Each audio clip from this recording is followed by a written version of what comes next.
नमस्कार बालमित्रांनो. आज आपण साने गुरुजी कथामालेतील रात्र 27वी आणि कथा ऐकणार आहोत. उदार पितृहृदय. आमच्या घरात त्यावेळी गाय व्यायली होती. तिच्या दुधाचा खरवस केला होता. मला खरवस फार आवडायचा, पण मी दापोलीला शिकत असल्यानं मी घरी नव्हतो. त्यामुळं आईला माझी सारखी आठवण येत होती. ती वडिलांना म्हणाली, दापोलीला जाणारं कोणी असतं तर श्यामला खरवस पाठवला असता. त्यावर वडील म्हणाले, कुणी जाणार कशाला, मीच उद्या घेऊन जातो. सकाळी जातो आणि संध्याकाळी परत. श्यामलाही आनंद होईल. दुसऱ्या दिवशी आईनं सुंदर खरवस तयार केला. त्याचं भांडं घेऊन दापोलीला पायी पायी वडील निघाले. ते शाळेत पोहोचले. तो मधली सुट्टी झाली होती. मुलं पटांगणात झाडाखाली खेळत होती. कोणी खात होती, कोणी गात होती. त्यावेळी मी आणि माझे मित्र एका झाडाखाली बसलो होतो आणि भेंड्या लावत होतो.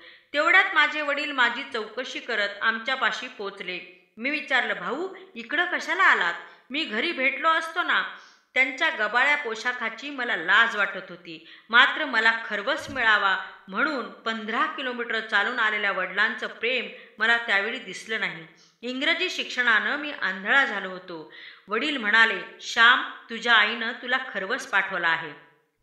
सर्वांनी मिळून खा आणि डबा परत दे. इतर मुलं फिदी फिदी हसत होती. मी शरमलो होतो. वडील म्हणाले, श्याम, अरे बघत काय बसलास? लाजायला काय झालं? या रे मुलांनो, तुम्हीही घ्या. इतर मुलं निघून गेली. माझे फक्त मित्र राहिले. त्यापैकी एकानं डबा उघडला तेव्हा आम्ही खरवसाचा फडशा पाडला. शाळेची घंटा झाली. त्या आवाजानं वडील जागे झाले. म्हणाले, झालं खाऊन? द्या डबा. नदीवर डबा घासीन. श्याम, नीट अभ्यास कर. प्रकृतीला जप. गाईचं वासरू चांगलं आहे असं सांगून ते निघून गेले. मला माझीच नंतर शरम वाटत होती. अशा प्रेमळ आईबाबाचा मी कृतज्ञ मुलगा. वडील 15 किलोमीटर चालून मला खरवस द्यायला आले आणि केवढं आईवडिलांचं माझ्यावर प्रेम. मी मात्र त्यांच्याशी धड बोललो सुद्धा नाही. त्यांची, आईची, भावांची साधी चौकशीसुद्धा मी केली नव्हती. गोष्ट तर घडून गेली, पण त्याची रुखरुख मात्र मनात कायमची राहून गेली. अशा प्रेमळ आईबाबाचं ऋण मी कसं फेडणार? ते दोघंही आता नाहीत, पण माझ्या शेकडो गरीब बहीण भावांना जर मी असंच प्रेम देईन तर त्यानंच आईवडिलांच्या प्रेमाची थोडी तरी फेड होईल असं मला वाटतं. एरवी मात्र नाही. बालमित्रांनो, आपले आईवडील ते आईवडील असतात. ते आईवडील दिसायला कसे गरीब असतील तर त्यांचा पोशाख कसाही असू द्या, परंतु ते तुमच्यावर मायेची पाखर घालत असतात. तेव्हा तुम्हाला त्यांची लाज वाटायला नको बरं का.